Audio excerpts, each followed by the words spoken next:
आहा।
लास्ट वाला आलाप बहुत अच्छा है सर।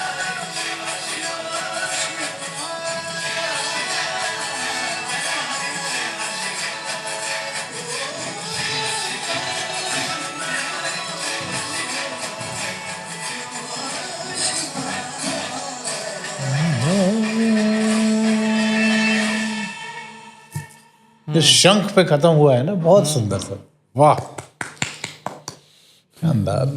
चले शुरू करें? अच्छा स्टार्टेड है ये। तो इसको तो मत डालिएगा। हाँ।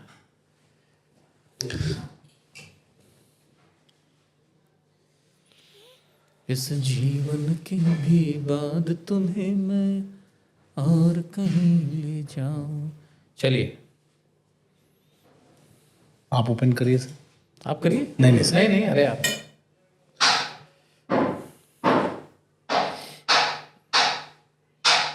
ये क्या हो रहा है? इनको एक बार आर्यन को बोल के मना करना पड़ेगा। ये तो आएगी आवाज इसमें।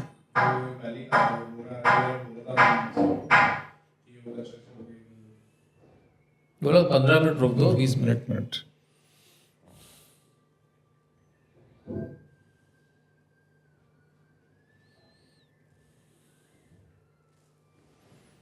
इस जीवन के भी बाद तुम्हें मैं और कहीं ले जाऊंगा।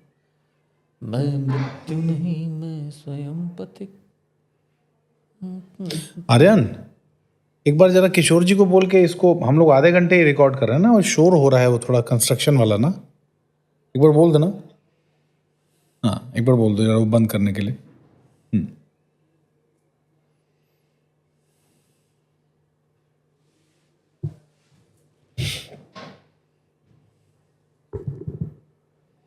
चले शुरू कर सर, बंद हो गया।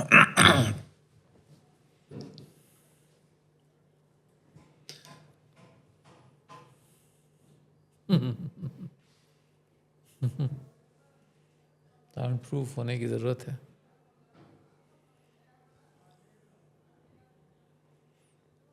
नमः पार्वती पते हर हर महादेव। बहुत स्वागत नीति पथ के इस विशेष पॉडकास्ट में। और आज बात महाशिवरात्रि की विशेष तौर पे, इसलिए हम इसे महाशिवरात्रि विशेषांक भी कह सकते हैं। हालांकि हम पहले भी महादेव पे, शिव पे लगातार बात करते रहे हैं और बात करने के लिए हमारे साथ पहले भी रहे हैं और आज भी हैं श्री आशुतोष अग्निहोत्री। बहुत स्वागत आपका सर। बहुत बहुत धन्यवाद अमित जी। और जैसा कि आपने प्रारंभ में शिव का स्मरण किया और उनका ध्यान करते हुए ही हम आज की बात आगे बढ़ाएंगे, क्योंकि आज चर्चा का विषय है शिव। और शिव जब चर्चा का विषय होते हैं तो अपने आप सत्य और सुंदर की अनुभूति भी देते हैं। तो बहुत बहुत धन्यवाद मुझे इस चर्चा में शामिल करने के लिए। और मुझे आशा है कि इस चर्चा के माध्यम से हम कुछ पहलुओं को छू पाएंगे, क्योंकि शिव को समझना या समझने का प्रयास करना भी व्यर्थ है।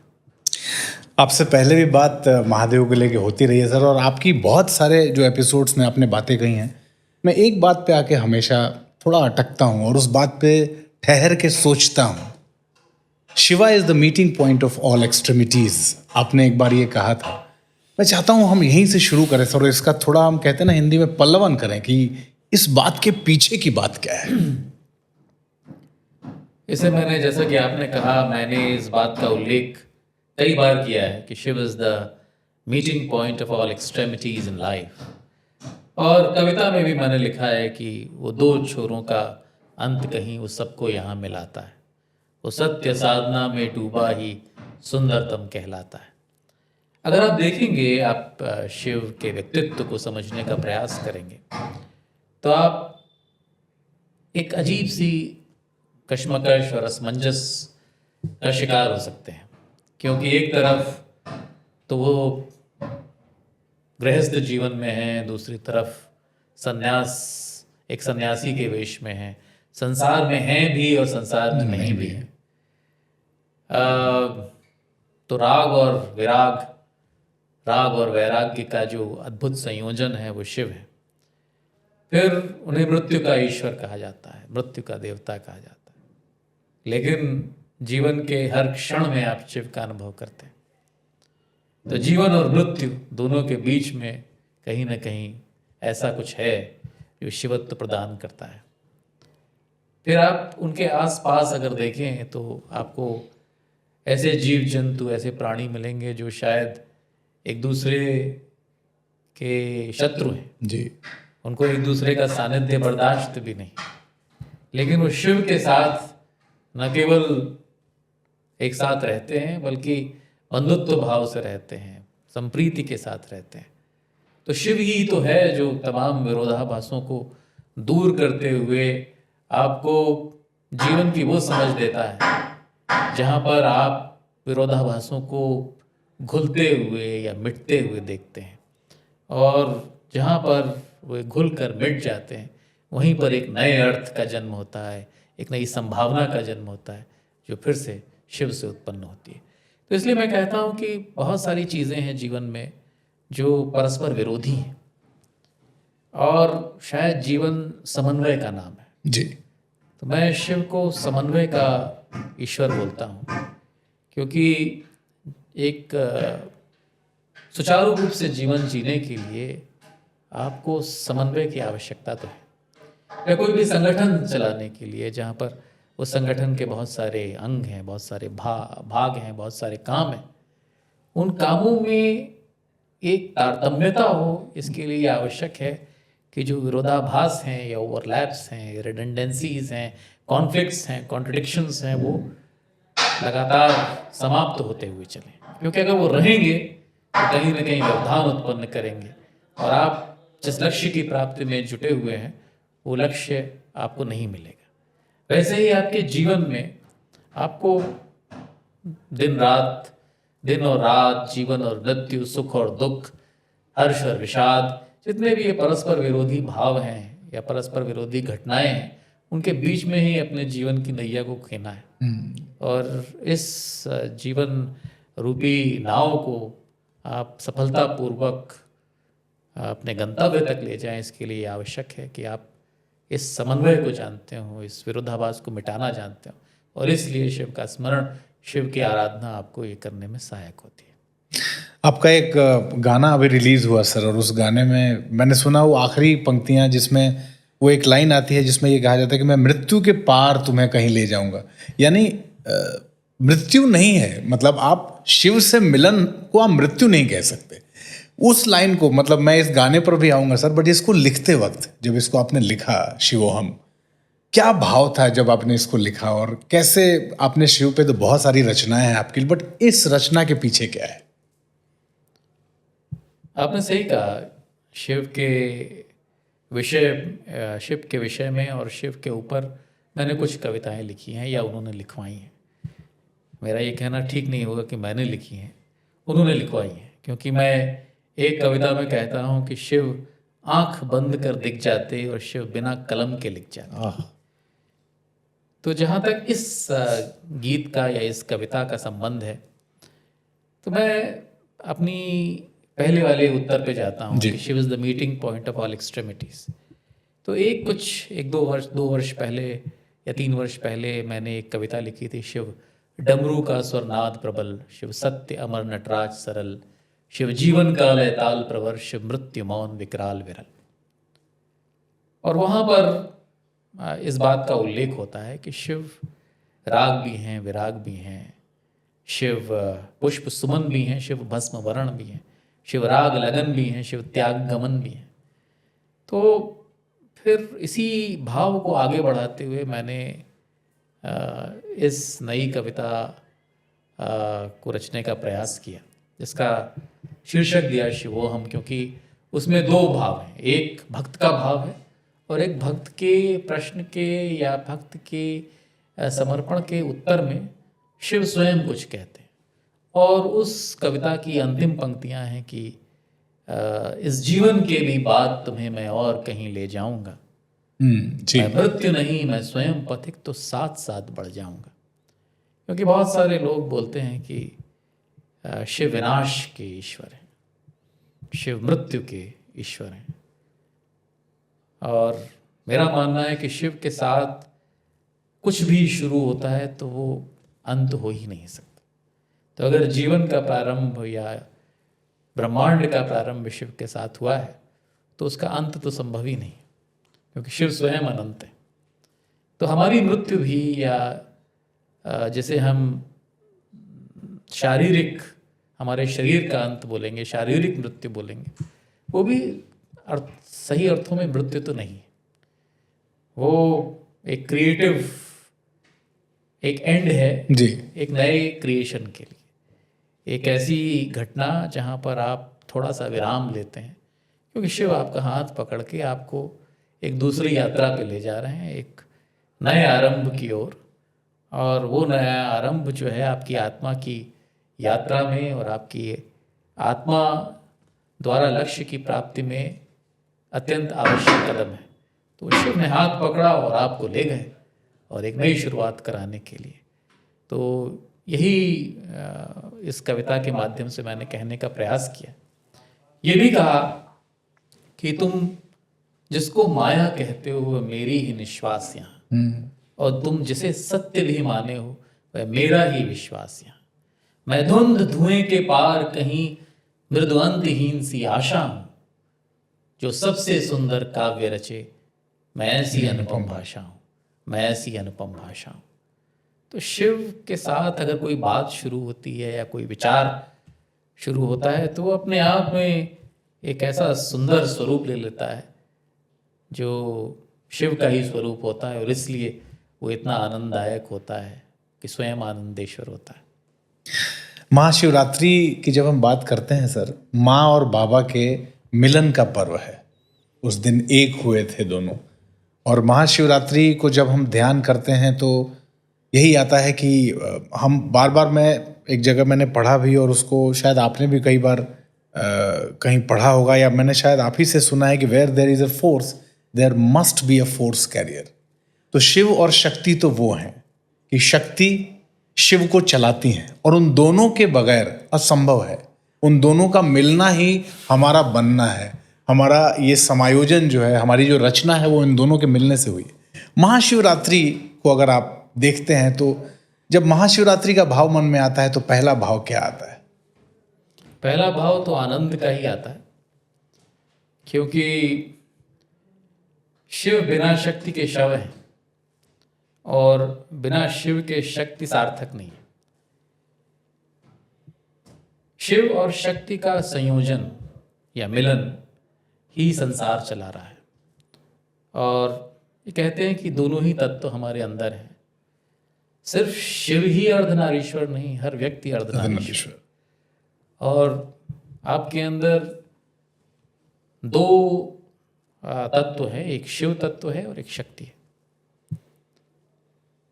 मैंने पढ़ा और सुना भी, कुछ लोगों ने कहा कि जैसे मैं एक दूसरी बात से जोड़ना चाहूँगा जी, कि एक किताब है, एक पुस्तक है जिसका जिक्र मैंने पहले भी किया, ग्रेस एंड ग्रेविटी, जी, कि किसी भी चीज़ का नीचे आना बहुत सरल और स्वाभाविक होता है, क्योंकि कोई आकर्षण है, जिसे आप ग्रेविटी कह लें या गुरुत्वाकर्षण कह लें, जिसके चलते कोई चीज़ नीचे आएगी, उसका नीचे गिरना, तो आपका गिरना, आपका पतन, आपके मूड का गिरना, पुष्प का गिरना, ये सब स्वाभाविक क्रियाएं हैं जो उस गुरुत्वाकर्षण के कारण होती हैं। किसी चीज़ का उठना बहुत और उठे रहना बड़ा कठिन है। आप पूजा में आपके हाथ उठते हैं, पुष्प खिलता है तो उठता है, पुष्प मुरझा के गिर जाता है। तो खिलना और उठना, या दीपक की लौ जब उठती है तो, या सत्य जब उठता है, या प्रखरता जब उठती है, तो वो बड़ी सुंदर लगती है, अलौकिक लगती है, क्योंकि वो बड़ी कठिन तपस्या से होती हुई ऊपर उठी। वैसे ही कहते हैं कि शिव और शक्ति आपके दोनों ही आपके भीतर हैं, और सामान्यतः शक्ति शिव से मिलने ऊपर जाती है, और महाशिवरात्रि के दिन शिव सहज रूप से शक्ति से मिलने नीचे आते हैं। इसलिए उस दिन कॉस्मिक एनर्जी जो है आप इतनी फील करते हैं, क्योंकि शिव सहज रूप से नीचे आ रहे हैं शक्ति से मिलने। इसलिए आपको सीधा सतर बैठना, खड़े रहना, लेटना नहीं, जितना हो सके अपने आप को उसके लिए तैयार करते हुए उस शक्ति और शिव के मिलन का आनंद लेने के लिए आपको अपने आप को तैयार करना होता है। तो शिव और शक्ति जब साथ में होते हैं तो उसका प्रभाव आपको रचनात्मकता में देखने को मिलता है। संसार और सुंदर और खिला हुआ और खुला हुआ और सुंदर आपको नजर आएगा जब आप देखेंगे कि आपके अंदर का शिव तत्व और शक्ति तत्व जो है वो दोनों एक प्रपोर्शन में मिले हो जी, एक हार्मनी में जब शिव और शक्ति का मिलन हो रहा है तो वही महाशिवरात्रि है। और वो महाशिवरात्रि का भाव आपके जीवन में अगर रोज हो तो उसी तरह का आनंद आप रोज हर क्षण अनुभव कर सकते हैं। तो हार्मनी में शिव और शक्ति का मिलन ही महाशिवरात्रि है। अब शिव और शक्ति नहीं मिलते हैं तो क्या होगा? जी, जब दोनों अधूरे हैं, एक दो तत्व हैं जो जुड़कर ही पूरे होते हैं, और अलग अलग रहेंगे तो जैसा कि मैंने शुरू में कहा, शिव बिना शक्ति के शव हैं और शक्ति बिना शिव के सार्थक नहीं। जी, यानी शक्ति का सही उपयोग तभी होगा जब शिव उसमें साथ है। जी, और शिव क्या है? शिव सत्य है, शिव सुंदर है, शिव है। इसलिए तो शक्ति का अगर सुंदर उपयोग करना है वाह, या सार्थक उपयोग करना है तो शिव का होना उसमें बहुत आवश्यक है। इस बात को मैं बहुत सारे कवि और लेखकों ने अपनी अपनी तरह से इसे कहा है, जिसके पैरेलल्स शायद आपको इस बात में मिलेंगे। प्रसाद कहते हैं, शक्ति के विद्युत कण जो व्यस्त विकल बिखरे हैं वो निरुपाय, समन्वय उनका करें समस्त विजयनी मानवता हो जाए। तो मानवता विजयनी कब होगी? जब समन्वय करते हुए शक्ति के तमाम कणों का आप समन्वय करते हुए उसका उचित उपयोग करेंगे, तब मानवता विजयनी होगी। विज्ञान को उससे आप जोड़ सकते हैं, आप किसी भी उपकरण को उससे जोड़ सकते हैं, आप अपने दिन प्रतिदिन में किए हुए कार्य को उससे जोड़ सकते हैं। तो शिव और शक्ति उससे जुड़ते हैं। शेक्सपियर कहते हैं, oh it's wonderful to have a giant strength but it is tyrannous to use it like a giant. तो उसकी तरह आपको यूज कैसे करना है, आप वो विवेक, वो शिव जो है वो विवेक है जो आपको शक्ति का सही उपयोग सिखाता है। तो मेरा तो सीमित ज्ञान और अनुभव के आधार पे जो मुझे समझ में आया, मुझे यही लगा कि शिव और शक्ति साथ में रहेंगे, सत्य और सामर्थ्य साथ में रहेंगे, तो कुछ ऐसा रचेंगे जो सार्थक भी होगा और सुंदर भी। आपका व्यक्तिगत अनुभव एक चीज़ से जोड़ के मैं उसको समझना चाह रहा हूँ सर, कि जब आप आपकी लेखनी आप लिखते हैं या आप अपने दिनचर्या में हैं, जब भी महादेव का स्मरण, हालांकि हमेशा ही महादेव स्मरण में रहते हैं, बट क्या आपके साथ कभी ऐसा होता है कि आपने महादेव को स्मरण किया और अनायास माँ भी आ गई, उनको भी आपने देखा उनके रूप के साथ साथ में बैठे हुए? क्या ऐसा होता है ये अनुभव किया आपने कि शिव और शक्ति को आप हमेशा एक साथ देखते हैं? मैं उनकी अलग अलग कल्पना नहीं नहीं करता, कर सकते। और अगर शिव दिख रहे हैं तो उसमें शक्ति है ही। अगर शिव आपको आ, बड़े ही धैर्यवान रूप में, ध्यानस्थ रूप में, प्रमुदित रूप में दिख रहे हैं तो शक्ति उनके साथ। शिव अगर आपको विकल दिख रहे हैं, शिव अगर आपको व्यथित दिख रहे हैं, शिव अगर आपको व्यग्र दिख रहे हैं, तो आपको शक्ति को अलग से देखने की आवश्यकता है, क्योंकि तब शायद उनके साथ शक्ति नहीं है। तो अगर शिव आनंदित हैं तो आप सोच के रहिए कि ये मान के चलिए कि शिव शक्ति उनके साथ ही है। शक्ति और शिव अगर साथ में है तो आनंद है, और अगर नहीं है तो विनाश है, व्यथा है, व्यग्रता है, बेचैनी है, बेकली है। और इसलिए तब शायद आपको अलग अलग देखने की आवश्यकता हो सकती है। बट मुझे नहीं लगता जब आप किसी लक्ष्य के साथ उनको देखेंगे तब आप उनको पा ही नहीं सकते, क्योंकि जब आप विचार शून्य होकर उनको देखेंगे तभी सही अर्थों में ध्यान होगा, और तभी सही अर्थों में शिवत्व का की समझ या उसका अनुभव हो सकता है। हम जब शिव की बात करते हैं सर, तो उसमें एक बात और भी आती है कि बहुत सारे लोग आज हम देखते हैं कि शिव भक्त अपने आप को कहने वाले लोग, कि हम शिव को पूजते हैं, शिव हमारे आराध्य हैं। बट आपकी परिभाषा अगर मैं समझना चाहूँ, और मेरा एक कौतूहल है कि अगर आप इस बात को डिफाइन करना चाहें कि एक सच्चा शिव भक्त जो सच में दिल से कहे कि मैं शिव भक्त हूँ, मैं उनको मानता हूँ, कौन होता है शिव भक्त? जो ये क्लेम ही नहीं करता कि वो शिव भक्त है। आह, जो सच्चा शिव भक्त होगा उसे ऐसी किसी भी परिभाषा में अपने आप को बांधने की आवश्यकता ही नहीं। जो सच्चा शिव भक्त होगा वो, जैसा कि मैंने पहले भी कहा है, बहुत सरल होगा, वो निरभिमानी होगा। उसे इस बात का भी अभिमान नहीं होगा कि वो शिव का भक्त है। वो शायद किन्हीं अर्थों में अपेक्षा या विचारों से जुड़ा हुआ नहीं होगा। वो अपने कर्तव्य में किसी तरह की निष्कामता का बोध करते हुए काम करता हुआ होगा। वो संसार में रहता हुआ भी संसार से चिपका हुआ नहीं होगा। वो जीवन में बहुत सारे जो अलग अलग अवयव और तंतु हैं, बहुत सारे जीव जंतु हैं, बहुत सारे ब्रह्मांड के जो टुकड़े हैं, उनसे अपने आप को जुड़ता हुआ अनुभव करता हुआ शिव का ध्यान करता होगा। उसके लिए यही काफ़ी नहीं है कि वो शिव भक्त है। उसके लिए ये है कि जो उसकी भक्ति है उसका प्रभाव जी, अपने चारों ओर, क्या वो सकारात्मकता का निर्माण कर रहा है कि नहीं, क्या उसके घेरे या उसकी परिधि में आया हुआ व्यक्ति भी आनंदित है कि नहीं अपने आप स्वतः। अगर वो ऐसा है तो शिव भक्त है। उसे किसी पूजा पद्धति में या किसी रिचुअल में या किसी आडंबर में कुछ दिखाने की आवश्यकता नहीं। अगर वो सहजता के साथ मुस्कुरा रहा है तो वो शिव भक्त है।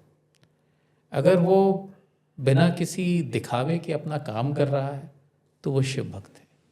अगर वो सबसे जुड़ा हुआ महसूस कर रहा है तो शिव भक्त है। अगर वो समन्वय कर पाने की स्थिति में है तो शिव भक्त है। अगर उसे किसी तरह की कोई चाह या लालसा नहीं है तो वो शिव भक्त है।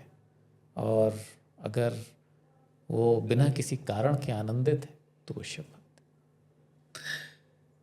आपकी अलग अलग बातों को मैं हमेशा सुनता रहता हूँ और मैं आप उन बातों से शिव की एक आकृति बनती है मेरे मन में सर, और मैं हमेशा देखता हूँ शिव धैर्य का नाम है, शिव संयम का नाम है, शिव साधना का नाम है।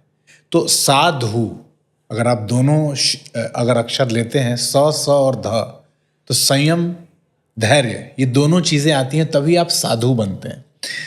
आज के दौर में आप अगर शिव को मानते हैं तो सबसे पहले तो आपके अंदर धैर्य और संयम की एक ऐसी पराकाष्ठा पे आपको होना चाहिए कि आप उसको लिमिट ना करें कि आप इतने ही धैर्यवान हैं, वो असीमित होना चाहिए।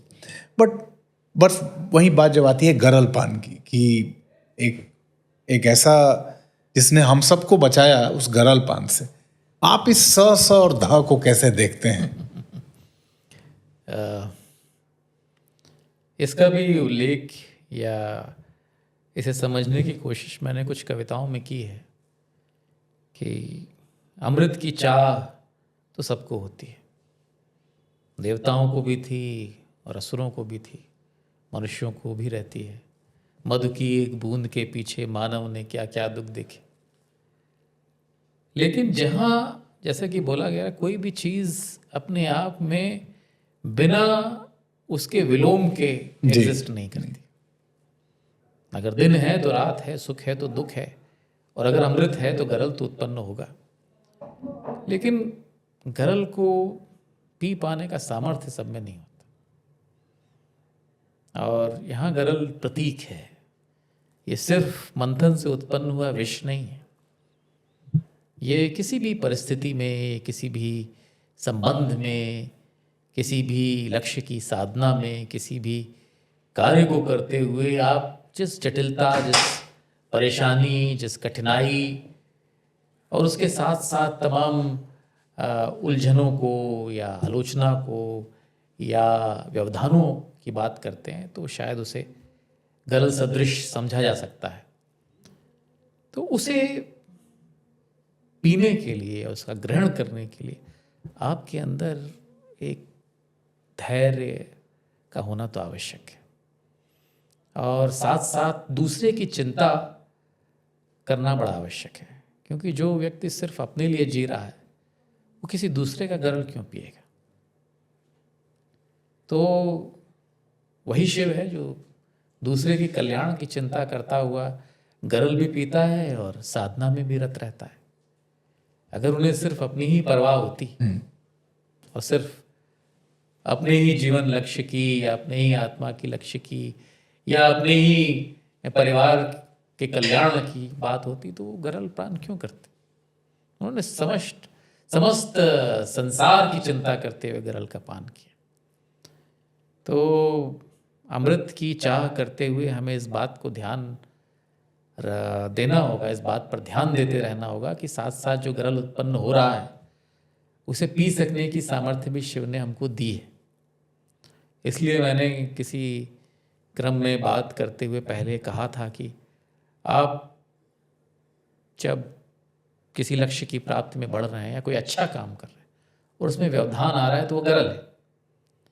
उस समय आपको धैर्य के साथ अपनी समस्त क्षमताओं का सही उपयोग करते हुए आगे बढ़ते रहना होगा, क्योंकि आपके अंदर के शिव को उस ग्रह गरल को पीना है, और गरल पी पाएंगे तभी आप अमृत का सेवन कर पाएंगे।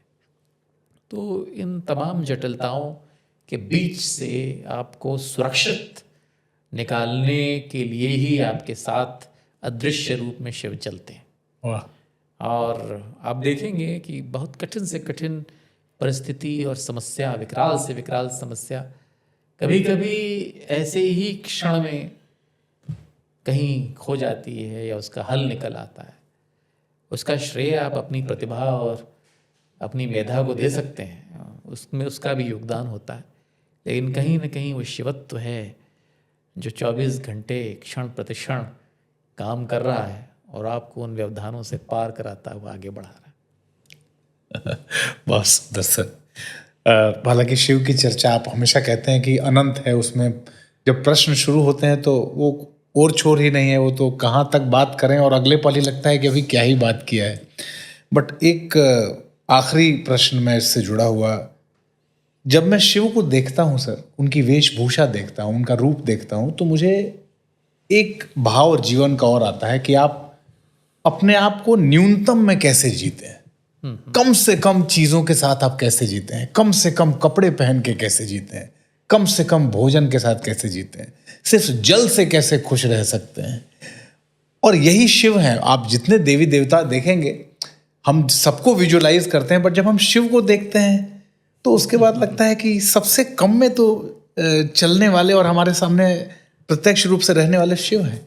तो शिव न्यूनतम में जीवन को जीने का नाम है, और वो भी खुशी से। बहुत सुंदर बात की आपने। और आजकल लोग मिनिमलिस्ट होने की बात करते हैं, और वही बात शायद आपने कही कि न्यूनतम में जो आनंदित है वो शिव है। क्योंकि सिर्फ अच्छे वस्त्र पहन लेने से या बहुत महंगे आभूषण धारण कर लेने से कोई सुंदर नहीं होता। शिव का संदेश भी यही है कि सुंदरता, या जिसे कहेंगे कि आपकी गरिमा है, वो आपके अंदर है। और वो जब आप उसको, उसका प्रस्फुटन या पल्लवन कर पाने में समर्थ होते हैं, तभी आप उस सुंदरता का सही प्रदर्शन कर पाएंगे, सही अर्थों में प्रदर्शन कर पाएंगे। तो न्यूनतम तो वो हैं ही, और न्यूनतम से अधिकतम का जो बिना दिखाए अधिकतम हो जाना, न्यूनतम धारण किए हुए भी जो सुंदरतम है, जो सबसे कम, या जिसे आप कहेंगे, जिन्हें आप वस्त्र कहेंगे भी नहीं, आज की अवधारणा में तो वस्त्र हैं भी नहीं, कि वो सिर्फ एक छाल लपेटे हुए हैं, सर्प धारण किए हुए हैं, कुछ रुद्राक्ष पहने हुए हैं, भस्म लपेटे हुए हैं, और उसके बाद भी वो सुंदरतम है। सुंदरतम इसीलिए है कि वो सत्य की साधना कर रहे हैं। सुंदरतम इसलिए है कि वो विश्व के कल्याण में रत है। सुंदरतम इसलिए है कि उन्हें पूरे संसार की चिंता है। सुंदरतम इसलिए है कि वो बहुत कम में सुखी और संतुष्ट हो जाते हैं, और इसीलिए तो कुछ शिव है। सबसे आखिर में मैं चाहता हूँ सर, मेरा एक शब्द है जो आपको मैं बार बार कहता हूँ, यह शिव सूत्र भारत है। इस भारत को शिव ने जोड़ के रखा है अपने धागे से, अपनी जटाओं में बांध के रखा है। जैसे गंगा रहती हैं, वैसे भारत भी उनके पास रहता है, ऐसे रहता है। भारत के लोगों को शिव सूत्र भारत का, अगर एक लाइन में कोई बात कहना चाहें इस वक्त आप उनको एड्रेस करके, तो क्या कहना चाहेंगे इस महाशिवरात्रि? ये हमारा सौभाग्य है कि हमने इस देश में जन्म लिया है, और ये उस सौभाग्य का एक बहुत बड़ा आयाम है कि उस देश को शिव ने जोड़ा हुआ है। क्योंकि देश के कोने कोने में शिव पूजे जाते हैं। आप कहीं भी जाइए, शिव की आराधना करते हुए आपको लोग मिलेंगे। वो हो सकता है उन्हें अलग अलग नामों से बुलाते हों, जी, उनके मंदिरों का आकार स्वरूप अलग अलग हो सकता है, लेकिन शिव ने भारत को बांधा है। शिव ने भारत को इसलिए बांधा है क्योंकि जिन जीवन मूल्यों से एक भारतीय बना हुआ है, या रचा हुआ है, या बंधा हुआ है, या संचालित है, वो सभी शिव के दिए हुए जीवन सूत्र हैं। उसे आप सरलता बोल सकते हैं, सहजता बोल सकते हैं, उसे सिंपलिसिटी कही जा सकती है कि आप सिंपल लिविंग और हाई थिंकिंग का जो कॉन्सेप्ट है, या सभी पूरे ब्रह्मांड में किसी ईश्वर की अनुभूति कर पाना, सब में शिवत्व को देख पाना। आप छोटी से छोटी चीज़ में, आप चींटी में, आप चिड़िया में, आप फूल में, आप पत्ती में, आप पेड़ में, आप नदी में, आप आकाश में, आप सागर में, सब में ईश्वर देखते हैं। क्योंकि सब कहीं ना कहीं उसी शिवत्व से प्रभावित और संचालित है, उसी में रचे बसे। बहुत सारे जीवन मूल्य हैं हमारे जो उसी शिव से बहते हैं, गंगा की तरह कितने युगों से बह रहे हैं, कितने युगों तक बहते जाएंगे, और हमें अपनी बूंदों से निर्मल करते जाएंगे, हमें पोषित करते जाएंगे। तो ये हमारा बहुत परम सौभाग्य है कि हमने इस देश में जन्म लिया है। इस देश में हमारे मनीषियों ने जीवन और जीवन से जुड़े हुए तमाम प्रश्नों पर जिस तरह का चिंतन किया, उस चिंतन से ही शिव को समझने के प्रयास हुए। शिव शायद उस चिंतन से बहुत विराट है, उस चिंतन के आगे की, जहाँ तक हमारे उपनिषद पहुँचे हैं उससे आगे की वस्तु है शिव। क्योंकि इन्हीं उपनिषदों में या इसी दर्शन में बार बार ब्रह्मांड का या ब्रह्म का या परब्रह्म का जिक्र आता है और उसको समझने के प्रयास भी होते हैं। तो वहाँ तक पहुँचने के लिए हमारे मनीषियों ने हमें प्रेरणा दी है, ज्ञान दिया है, और उसके बाद भी एक ऐसी अनंत संभावना है जिसका नाम शिव है।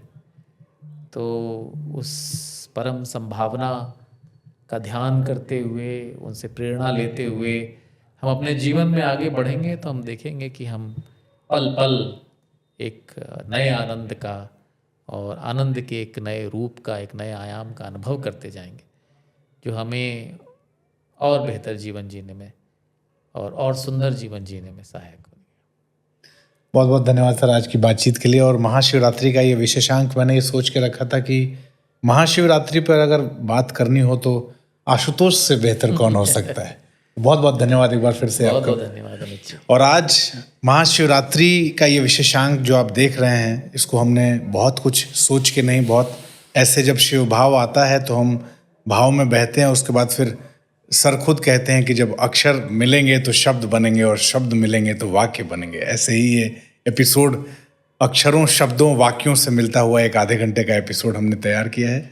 देखिए, सब्सक्राइब कीजिए। और हाँ, शिव से जुड़ी अब तक की जितनी बातचीत है, हमारा प्लेलिस्ट है, उसमें आशुतोष सर से के साथ शिव पे बहुत बड़ी अलग अलग चर्चाएं हैं, उसको सुनिए। और उसके बाद भी अगर आपको लगता है शिव से जुड़ी कोई बात जिस पर चर्चा करनी ज़रूरी है, जिस पर आप चाहते हैं कि हम आशुतोष सर से बात करें, उसे कमेंट बॉक्स में लिख के ज़रूर भेजिए। फिलहाल के लिए इतना ही। नमस्कार।